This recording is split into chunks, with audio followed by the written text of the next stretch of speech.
Hi, it's Nick. Today we're going to be doing some IKEA PAX wardrobes, this type. Got 4 to do today. I do the same as what I do in every video. I just put all my parts together in little piles so that they're easy to find. We've got 2 sides, a top and a bottom, and some strengtheners for the bottom. Don't stand on them, they're not strong enough, you'll break them. So the first thing to do is to get these angle brackets and 2 of those little screws. You've only got 4 of them, and you need them to go in. You can see the lip. Right, the lip. It's on the lip side because that's the back. Number 3 and 4, and it's the one that's furthest away. So let's get those in. What I tend to do when I'm making mine is I can have them standing up or lying down, but I put my 2 back edges facing each other, so when you're putting the rest of the stuff in, really what you're doing is you're doing it in symmetry. So when you've done that one and the pins we're going to put in next, you can put them straight in that one, and the same at the bottom. So that's the next bit of the instructions, is to get these, which are these here. Okay, as you can see there, it's showing you where to put them. So on the bracket end, you've got one at the very top, and on the opposite end you've got one, oops, sorry, and it's the 3rd hole up, both in the centre. So when you're putting these in, don't over tighten them. That little step there by my thumbnail, that's as far as they go in. That's your stop. Okay, so next thing is to go by your brackets. You've got one in that corner, and on the opposite corner to the bracket, you've got one that's the second one in, and then on the bottom you've got 1/3 3 up, so that'll match your middle one, and on the right far side you've got another 1 3 up. And the reason they're spaced like this is because the holes that are left in between are for dowels, which you put in another part, which I'll show you in a minute. So let's get those in.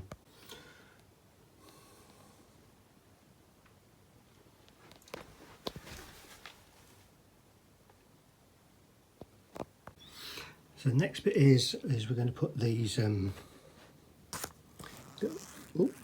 little wooden dowels into here.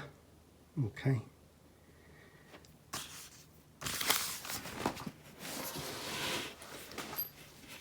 Just to make it easy to know which one's the right one. There's a big hole on the top.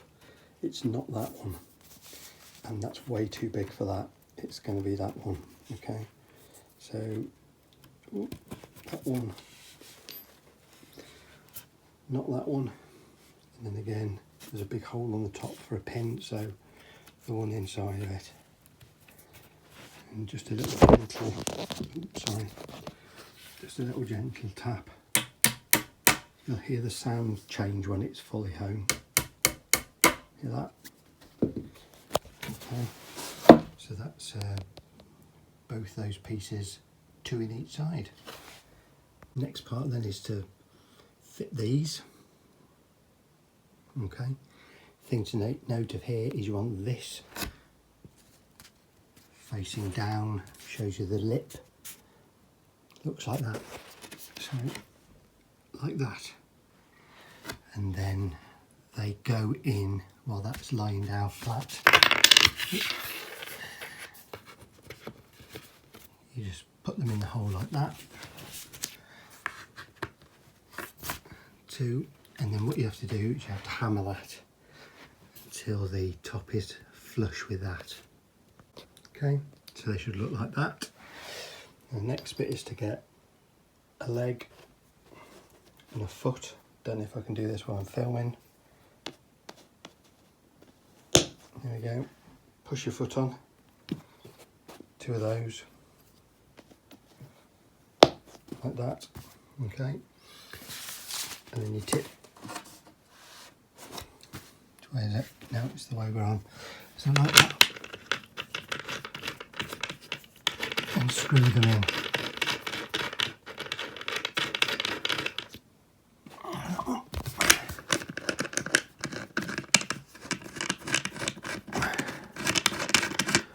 Now the reason these are screw thread is because if your floor is not level in your bedroom, and you'll see later on that when we've got the wardrobe up,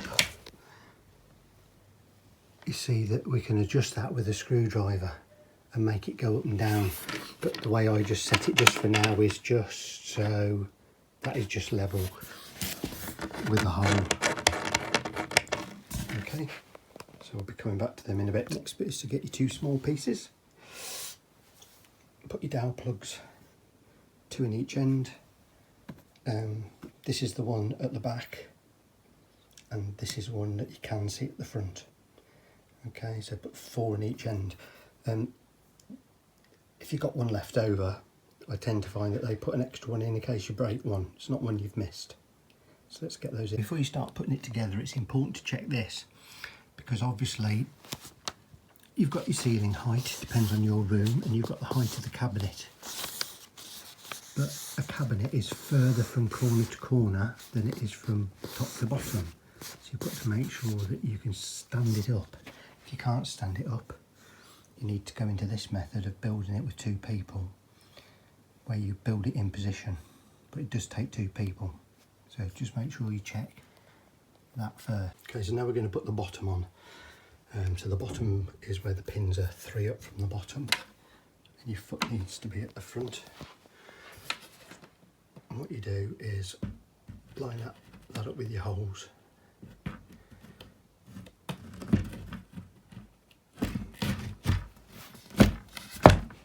And slide it down till it meets there. And the next thing to do is to put these in. Really easy thing.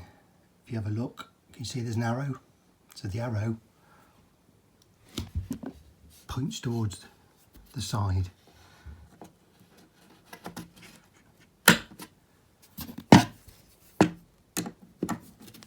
And you tighten it up. Do that with the other 2 as well. Make sure you've got the back lip. Yeah, that, because that's where your back is going to sit in.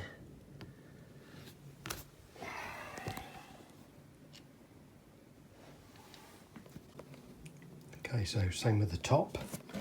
Make sure you've got your back edge, because it's got to line up with that back edge.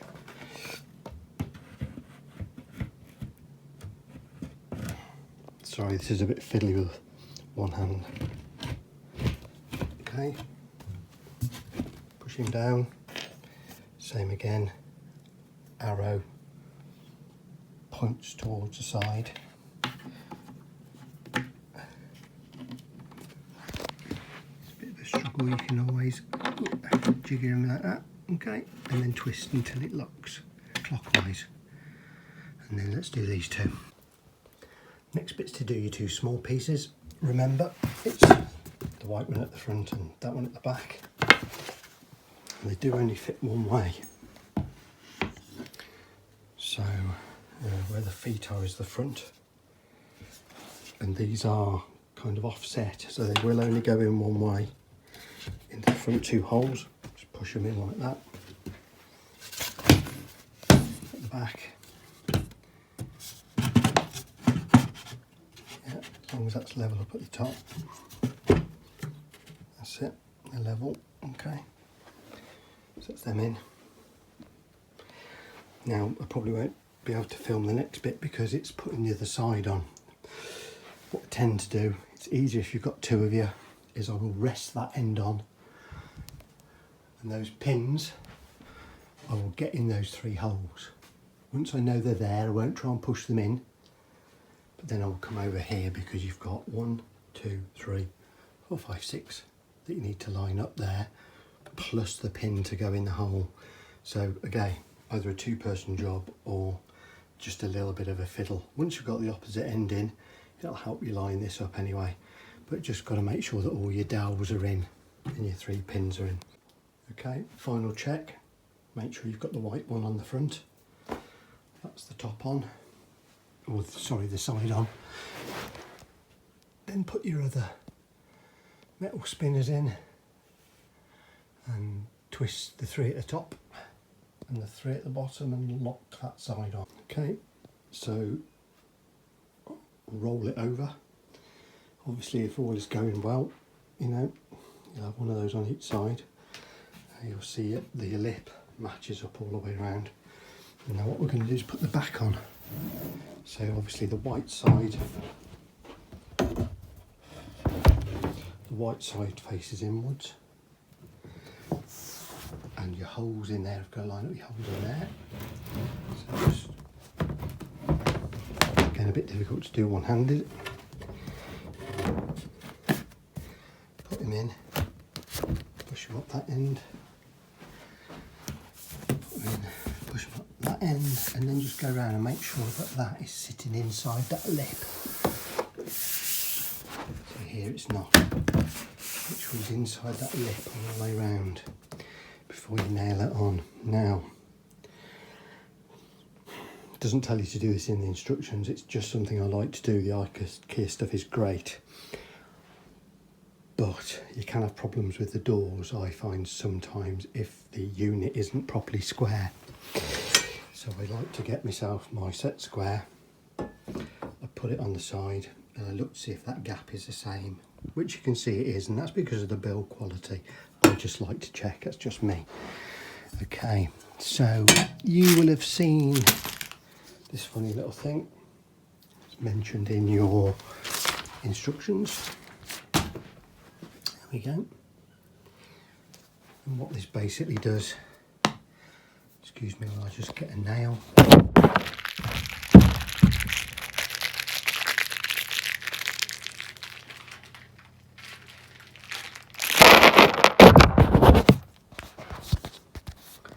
So the idea is, as you'll see, there's a little circle in there. So that fits on there. But I can't do it on. That fits on there. Your nail goes in there, and that means that the nail will be in the right place when you hit it. It's to help you position it, because underneath, look,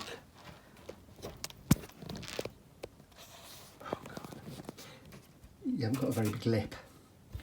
So what this is doing is showing you where, if that bit is lined up to the side when you put your nail in, okay, it's going to line up properly. Let's get the nails in. You put in the back on your IKEA wardrobe, get your nail holder, put your nail in, give it a tap. Don't do it all the way down, as you'll get this stuck. Take it off and finish hammering it in. Now IKEA are extremely generous with the nails.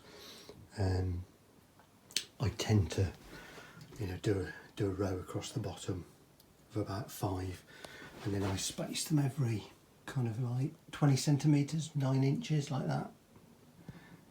Yeah. Okay. When you hammer it in, just make sure that should be okay, but I tend to just hold it like I hold the side and the back together, just to make sure that it's not going to move when I'm hitting it. So if your units were too big, the instructions are in the back how 2 people can put it together standing up. Okay.